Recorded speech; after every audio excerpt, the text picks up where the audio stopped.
Even after time, I'm in India and will make a get back. Because Moana, oh, no, it's not going to work on there. My kitchen. You said no one about your own job. I agree with him. He's a secretary human being, more than the best. He's only His Excellency in the Nigeria government. He's only His Excellency. Peter Obi is only His Excellency in the whole Nigeria government. And he's not president of it.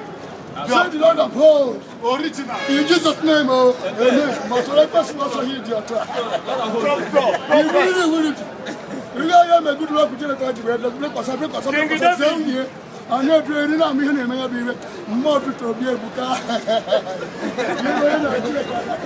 This man, everyone get the line. I don't know where you're going.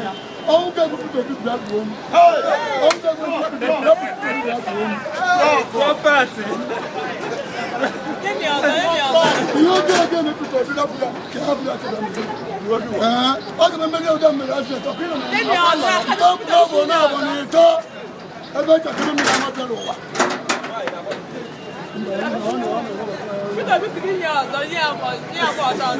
Daddy has satisfied my curiosity.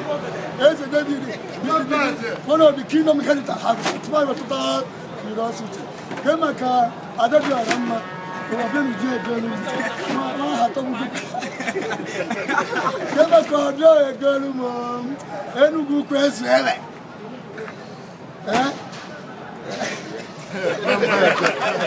Not bad.